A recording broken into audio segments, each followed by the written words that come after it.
This is Life Transformation Radio. Prepare to engage. Seatbelt activated. Download initiated. Your quantum journey of transformation begins in 3, 2, 1.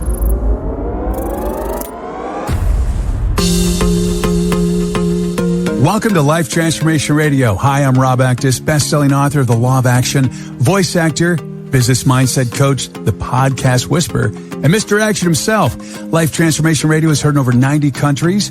Thank you for joining us from all around the world. This is your first time joining us. You've been listening to Life Transformation Radio for some time. I want to personally thank you. Here at Life Transformation Radio, we are committed to share more about real life, love, the power of positivity, romance, and of course, laughter. We care about helping others find their internal drive and purpose. We celebrate life's challenges and overcoming them. On the show, my guests are amazing people who are forces for good in the world around them and live a life of transformation. My guest today does just that. Today, Ashley, Lyn Olson and I discuss how to accept your life and the path that you are on. Such a strong message. If you want to learn how to adapt to life's challenges, explore new opportunities, and trust in yourself so you can live with 100% no fear, this is the show for you. Just a brief bio. At 14, Ashley was paralyzed in a horrible car wreck that took the life of her father, disabled her mother, and injured her younger sister. That one moment transformed her entire world. But it did not dampen her spirit.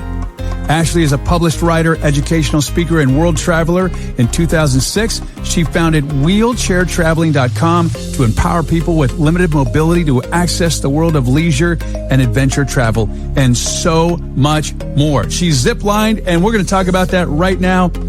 Ashley, welcome to Life Transformation Radio. Thank you so much for having me. Great introduction. Great summary. I love it. Wow. So, that's a lot. That, yeah. I mean, I read that, and that's not all of it either. Wow. Just recently in 2020, I was in New Zealand, and I was actually in a second car accident that eerily paralleled this first accident that paralyzed me. But this time I stayed awake. I only blacked out for a second, but I was conscious as the car was rolling down into a ravine, and I had to crawl out of it, literally, because now I was paralyzed. So I crawled out of the ravine, was able to hail the one car that I saw on the side of the road and get it out alive. Wow. Can we go back to when you were 14 and just have a little conversation about what that was like? Yeah, definitely. So it all kind of started the first accident. Hopefully that's it now, folks. Yeah. So the first accident, the accident that initially paralyzed me, I was 14. It was 2 weeks before my 15th birthday, and my family was driving to Colorado for a family reunion. My mom doesn't like to fly, so we decided to drive. And on the way, we were on the border of Utah and Nevada, and we hit this monsoon rainstorm, something that I'd never experienced before. It was bright and sunny day, and then all of a sudden it was just black all around us and just buckets of water coming down and lightning striking fairly close to our car. And my mom turns around and just says, "Girls, I have a bad feeling about this. Make sure you have your seatbelts on." And I said, "Hold on, Mom." I dropped a CD and I unclicked my seatbelt. And right then and there, our car hydroplaned, or a sheet of water basically appeared out of nowhere on the road, and that's when our car hydroplaned and spun out of control and down into a ravine, a real steep ravine. It's amazing to me that anybody actually saw us, because you really had to be stretching your neck real down far and below to see where our vehicle was. But I was thrown out of the vehicle because I didn't have my seatbelt on, but I was actually on the same side as my dad. And this may be all speculation, but the investigators said that since I was on the same side as my dad, based on the damage of the car, it was very likely that I myself too would have been, possibly killed on impact, or, maybe even more messed up. So I was thrown in the back of the vehicle. Car continued to roll. My mom passed out almost instantly. Her legs were completely crushed underneath the dashboard. My dad was killed on impact. His neck snapped immediately. And little sister, her elbow did a full rotation and she broke her ankle, but she was awake when the car stopped rolling. And she could hear me swearing in the distance somewhere. And she tried to crawl to find me, but she ended up passing out just near the car, like in the glass. Not before, though, she tried to wake up my dad and realized, that he just slumped over and he was dead. So she passed out. We were all lying there for a couple of hours, and this car came by. Like I said, it was on a main road, and just nobody saw us. And a guy named John saw us and saw the vehicle, went down, assessed the situation, and heard a man's voice, basically, and it felt like he was being pushed into the direction of where I was. And this is something that he was very, very clear about, like you need to go over here, or like, something in that regards. But there I was, black and blue, not breathing, black and blue, not from bruising, but just because I wasn't breathing. And so he turned me on my side and, got me breathing again and called the ambulance and such. And we were airlifted up, to the Latter-day Saints Hospital in Utah. And I was actually on the plane or on the ride over there. I died once. So, and my little sister was there right next to me. So she got to see one of her older sisters kind of get stripped down naked and have the paddles on her trying to come back to life. So that's a nice fond memory for her. And, then later on, at the hospital too, I died that night as well. And they were just very real with my mom. They were just like, I don't think she's going to make it, it's not looking good. But, I made it. I came back and, when I came to, it was odd because I knew kind of what had happened. Like I knew, but I couldn't really put it into words, so to speak. Like I knew my dad was gone. That he wasn't here, like he wasn't here anymore. Like I knew that. And of course I was heavily medicated. I was on morphine. So, I wasn't like super, traumatic, and I had a breathing tube in because, one of my lungs collapsed and the other one was punctured, and I had a broken clavicle and a bunch of broken ribs, and then my spinal cord injury. Other than that, I was fine. I had one scratch on my leg. Like it was really like pretty much nothing. Oh yes. And then also my head was split open too, like a grapefruit. So at least part of my head was split open like a grapefruit. So that was all, stapled together.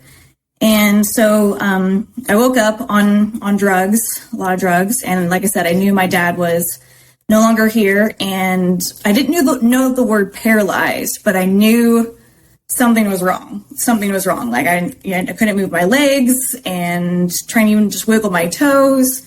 I knew something was wrong. And so I tried to call the nurses, and the nurses are just like, oh shit, she's asking questions. Like, we shouldn't be the ones to tell her these things. So they were trying to wait till when my family members arrived, my older sister who wasn't in the car accident, thank God, until she or my grandmother were able to come into the room and, kind of explain what had happened. But basically it was just my grandmother just confirming what I already kind of subconsciously knew somehow.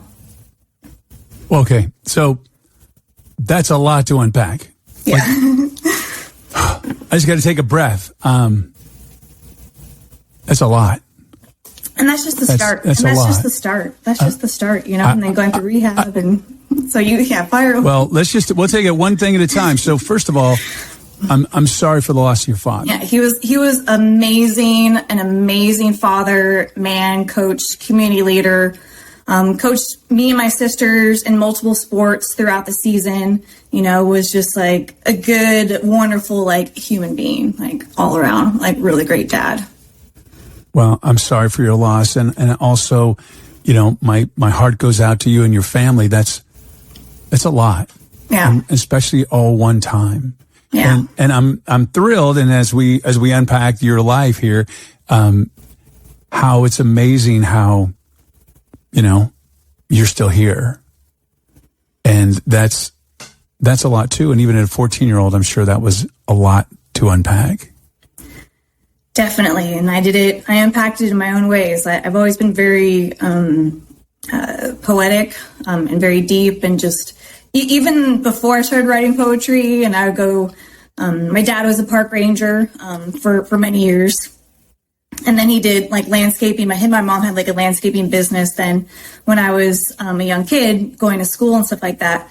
But I remember all the time going camping and hiking, and just, they would always see me just like sitting on a rock, like somewhere, just all very pensive, contemplating life. Contemplating, exactly, just from like a super, super young age, so I was always just kind of, deep in,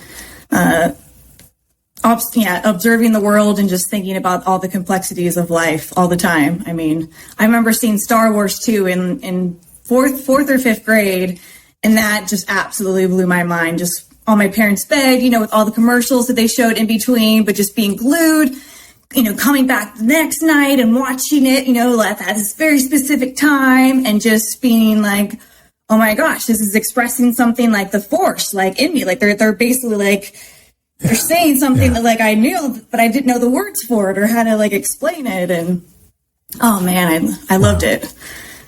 So how long, were you in therapy? How long? So you're 14 years old. That's a lot. My incredible daughter, Aiden, when she was 14, she had to have brain surgery. She suffered 4 strokes. And it's a lot. It's a lot at 14 years old. You feel gypped. She said it many times. I feel like I got gypped. I didn't get my school. I didn't get my childhood. I didn't get my teen years. She was going through a lot. Is that something that you experienced as well? Yeah, I mean, like to some degree, yes, because I was an all-star basketball athlete, so that was, being physical in that regards was definitely like a big part of my life and my personality. And I was on my way to get a basketball scholarship to Stanford, so I was like, damn, I was good. Like I was real good. Like this wasn't a question. Like it was in the bag unless like something happened, and it was. Yeah, it was difficult because I was doing basketball, and then I was also voted best dancer in my class in 8th grade.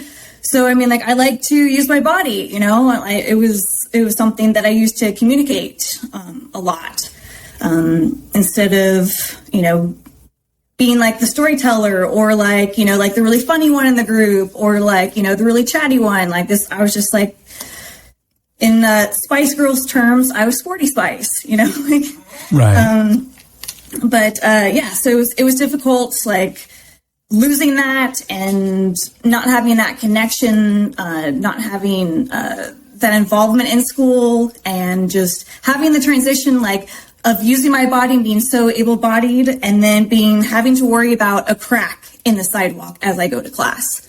Or like a tiny pebble, that could literally stop my wheel in place, and then I'll go flying and fall out of my wheelchair, and like that would just be. Well, I've seen pictures of your wheelchair. Your wheelchair is pretty spiffy. It is. I'm sure it's a little bit different than when you first got a wheelchair. I could just imagine at 14. No, it was. Did you have like just similar. a wheelchair? It was it was a different one, but like still super spiffy. But the front wheels that I had were actually even more spiffy. They were basically the size of like a rollerblade wheel, and so the smaller the wheel, the less of the absorption of little small objects. So it's like riding those little 10-speed bikes with the little super small wheels. Exactly. Yeah, so, I mean, like, that's kind of stuff like that in a wheelchair. Yeah, it makes sense. And a grain of salt gets in the way. Exactly, You're and like literally, take it could be a very, very small pebble that just stops you in your tracks. So that was something that I learned.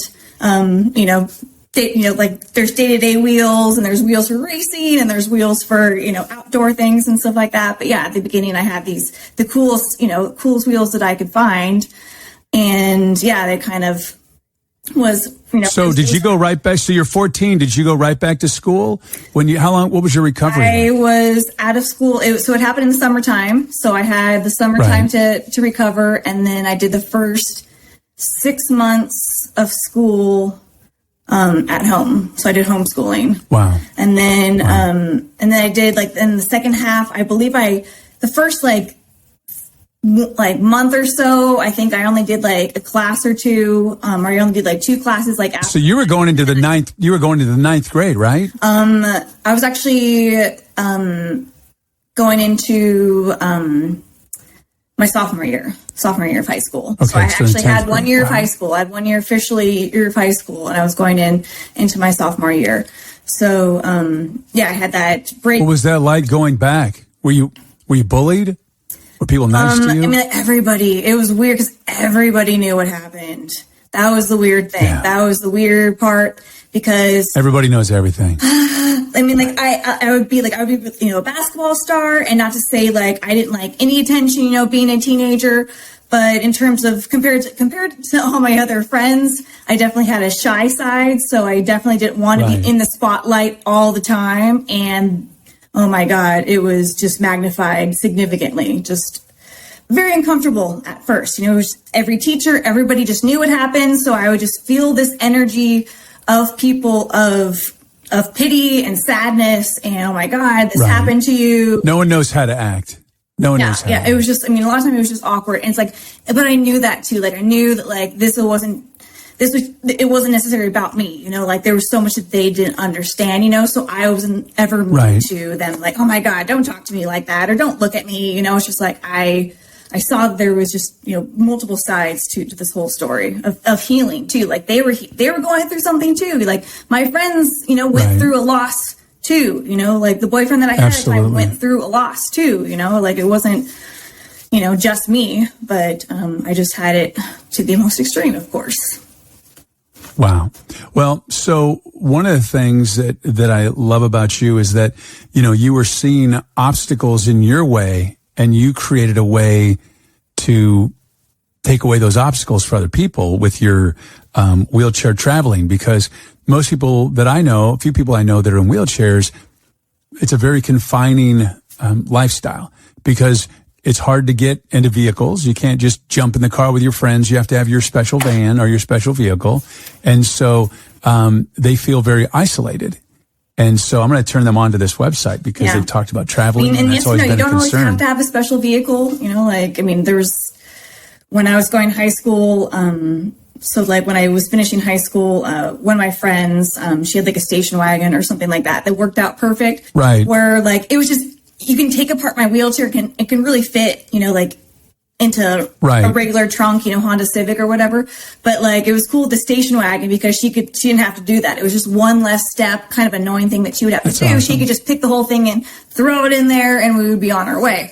So, but it's just like everybody has different, abilities and like situations. And I remember even actually, she might have even helped me like with a sliding board, because even at first, like to transfer awesome. into a car, I didn't have the upper body strength and like the balance to Right. kind of pull myself into the vehicle. And so I would have a sliding board that I would scoot underneath me and then kind of use it as a bridge to gap the wheelchair and the car seat. So, and it was just, it's a thin little board. It wasn't like a big deal to keep anywhere or whatnot, but it was, but it was weird, and then of course, like my first boyfriend that I had after, the one where I was initially paralyzed ended, he had a very low Honda Civic. So it's like, oh my, it was so low to the ground. So like getting up from, that low position up to my wheelchair was just such a workout. But, at that point, I was doing like rehab a lot. So like my upper body was definitely pumped, so I could, I could do it. Okay. And then you decided you want to be a world traveler. Yeah. You're like, I'm not going to stay here. And you're based out of where? I just wanted to see, like, even though I was paralyzed, I wanted to know what I could still do in the world. My dad was a park ranger, like I said, so I grew up camping and hiking. That was one of the big foundations of finding wheelchairtraveling.com, because I'm just like, okay, I need to get back in nature. Like, what can I do? Like, what's accessible? How far can I go? Like, what's out there? Like, I need to know. Like, that just wasn't a question. I had to. Right. And, but then as I kept going, I'm like, okay, we've seen all these different, inconsistencies or like really cool things or things that didn't work. I'm like, I need to write this stuff down, so I can remember and I can pass this on to other people. And then my boyfriend at the time, he was like, we need to build a website. He's like, you need to build a website. And so I taught myself how to code, which was just horrific. Like not going to school for that and just scratch, being like, okay, I'm going to build a website with Dreamweaver and like learn like that's awesome. code. Like, okay. Oh man, I used to build websites on Dreamweaver. Oh, that's so fun. Yeah. I mean, like that was gnarly at first. I mean, now it's like way, way, way easier. I have WordPress and I've done like 7 websites since then. But, I wanted to document all the stuff that I found, because talking to visitors, centers and bureaus and calling people, a lot of time people wouldn't want to give information out because they're afraid of being sued, or they just don't know, or they don't want to be misquoted, or they're just scared or whatever. So I'm like, and I get that. I'm like, okay, like I just need to go out on my own and like see what it is and just tell people, okay, this trail is this wide. This is what the trail's makeup is, like, does it have many inclines, and like, just what's possible. Because even if so, did you start traveling? What's that? Did you start traveling before you did the website? You all of a sudden you're there and you're like, I need to share this with everybody. I traveled a little bit after after the accident. Like I said, I grew up camping and hiking. My mom was just like, all right, kids, like, screw this. Like, we're going to Hawaii. Like, we're doing Hawaii this year. Like, this is what we're doing. I'm sort of like, okay, yay. But that was like a big learning experience. Like my mom trying to get a roll-in shower, and then they, swearing that they have one, and then we get to the hotel and they don't. And, just the madness of that. So, and that was Hawaii. That's supposed to be America and one of the most visited places in the world. So that was just kind of alarming to me. And then my first Did you have access in Hawaii? Did you have access in Hawaii to one of those beach wheelchairs that I've seen? Yes, that was available. Very cool. That's awesome. The ones that I like the best, though, are the ones that I can push myself, because I want to be able to like move around or go in the water, maneuver, or like not have somebody have to push me. But I would say the biggest travel experiences that really lit the fire underneath me was my first international trip was to Greece when I graduated high school. It was like kind of like organized through school, through like a couple teachers who were going to be quote unquote chaperones, and like 50 of us. Some of the kids that I was I was super close friends with, like 20 or so of us. And then, there was like another 20 that I also went to, school with and whatnot. And it was wild. And you got to go to Greece. Like, we were all 18, so you can drink over there. And that was like, a whole new thing for us. Yeah. And this was before the Olympics. So nothing was accessible. Like zero, like no sidewalk ramps, like nothing. So I had to be lifted like everywhere. My friends carried me up to the Acropolis. I would like shower on, in my bathing suit on like a toilet or like on the ground, because, in Greece, they just have the drains right in the middle of the bathrooms. And so I'm just like, okay, this is what's happening. And, so going there, horribly not accessible, but just amazing time. Went around to all the different islands, unforgettable trip for so many different reasons. And then a couple years later, I was in college, and a friend of mine really wanted to go to Berlin. And so I'm like, okay, like I'll give it a try, as long as, there's some access, like we stay at a hotel that has a roll-in shower, and they did. And they actually had significantly more access than Greece, than my previous experience. And just the comparison, I'm like, okay, well, they're not that far away from each other. So, but yet they had such, drastic, versions of what accessibility meant, that it just really, kind of this compare and contrast really lit the fire in me. I'm like, okay, well, what else is out there, and how are they doing this, and how are they going to get it done? And, like how are countries making things more accessible? And so, I've been to, New Zealand now, and Japan also has been one of my absolute favorite places in the world to go to. They are just so innovative in terms of access. Their transportation system is just one of the best in the whole world by far, like for accessibility and whatnot. I would literally go through the gate, the accessible gate, ticket kiosk like everybody else, but they have the accessible one. The ticket agent would be like, would you like help today? And I always got in the habit of just saying yes, because it was easier. And they would literally take me to the exact, station, platform that I needed to go to. They would radio head to the station that I was getting off at. And they're just like, okay, there's a gal in car number 6. She's in a wheelchair. Every single time, there was always a train attendant there with a portable ramp, laid it down for me, rolled right back out. And the train attendant was just like, oh, so where are you trying to go? Are you trying to go to an attraction? Are you hungry? You know, just super nice, super duper nice. So efficient, crazy efficient, like New York and so many other places that I've been to. Well, Vancouver, BC is pretty good with their transportation, but oh God, I mean, they have had this system for decades now, since like the 70s, you know, like it's just so brilliant. So, okay. So there's one place that I think doesn't have the elaborate support, for people in wheelchairs, and that would be Ecuador. Yeah, no, South America definitely needs some work. I'm obsessed with that part of the world too.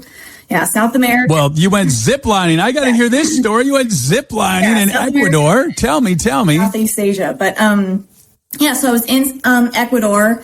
Absolutely incredible. Found this tour company that has an accessible van, and they can like tour you all around. Of course, like customize it, you know. And this one day in particular, we are in this little town called Banos, which is right outside of the Amazon, and staying at this beautiful place, this beautiful hostel that this guy who's in a wheelchair, paralyzed, owns with his mother, and he's made each room completely universally accessible. So that's just like, wow. You know, wow. I actually like that trip. The whole trip actually spawned on this guy because I'm like, oh my goodness, I need to meet this guy. Like, that's incredible. That's super created cool. This like in the middle of like the Amazon, basically, or on the border of the Amazon. Right, you know? right. And I'm just like, and how does he get around? Like, how, like, you know, like, how does he live? You know, and so he's actually made that his town very, very accessible, and with curb cutouts, and he's developed a biking program there with like hand cycling and stuff like that. So just great guy. Again, Banos, Ecuador, and it's on my site, wheelchairtraveling.com. So we're in this town, great town, and we're going to go ziplining for the day. And, we go, we get to the spot, and we have to like climb upstairs, like this ladder. And so like, okay, well, we can't do that. And they're like, oh, no, don't worry, you know, don't worry. And so they literally just like, I don't even know, like, I can't even remember how many there were, or if there were just 2 or 3, but like, they got us both up there in just like a second. Like, I like that part, honestly, like, I don't even really recall vaguely because it was so fast and such a blur. But, so they get us up to the platform. Wow. And I'm watching, and it's just like, the rope zip line, and then they just have like a metal bar, and we're all like strapped up and whatnot. But all they're doing, because we're watching people go ahead of us, is there's just like this loop part of the rope that they're just then looping around the handlebars and just sending people across. There's no like really extra things. It's just a quick little loop, knot thing, and there they go. I'm just, I wasn't ready. We definitely had to watch a couple people go across because it was next to a waterfall, this beautiful waterfall. My hands are getting all sweaty, and I'm getting all very uncomfortable thinking about that. We're next to waterfalls. I mean, like, you're definitely getting sweaty because the mist is like all up in your face and your hands and everything that. And you're like, oh my God, am I going to like be able to hold on to this bar because my hands are going to slip off, and because from the waterfall mist, and below the waterfall it's just jagged rocks. I mean, it's not water at all. I mean, like, so there's just no surviving if like anything were to happen. I mean, there's just no surviving. Well, because part of a zip line, if I'm not mistaken, it's kind of balance, and if you're paralyzed, you don't have the balance from your lower extremity as much. I mean, you don't have that. If I'm correct. Oh yeah. And so they have like a little seat. You're utilizing a lot of this about your like, arms, your upper body. But we're not just completely dangling. They actually have like a little seat that we could like sit on, so we're not completely like supporting our whole weight. So sorry, I should. Okay. I should have mentioned. That's all right. I'm like, that's amazing. Yeah. Like. Yeah, I mean, that's like amazing. It was like super, just like rickshaw, like put it together, like thing, but it worked. But it wouldn't be OSHA approved. Oh no, it wouldn't. No. Okay, so you're pretty fearless. We both like zip line across, and we're like, oh, this is great. We're like, okay, wait, so how do we get back? And the guys are like, oh, well, we actually have to like climb up to this other platform way up here, and then like zip across back. And that we're literally scaling a muddy sliding hill on piggybacks as they're like trying to carry us Oh up my to this next gosh. platform. That was super sketchy because it was literally like mud was sliding, and it was a very, very narrow path, trail that they were getting us onto. So we ziplined, across back and obviously survived. Super fun, amazing. But I would say then like the, cherry on top of the day was then maybe like an hour, 2 hours later, all of a sudden a volcano erupts in town. Wow. And we just see this huge, it was like this huge cloud. And, we hear it on the radio, we didn't know exactly what the person was saying, but we could kind of tell it was an emergency kind of thing. And we're like, Right. what is happening right now? And our driver's like, oh, there's a volcano erupting. And we're just like, oh shit. And we didn't know exactly what to do.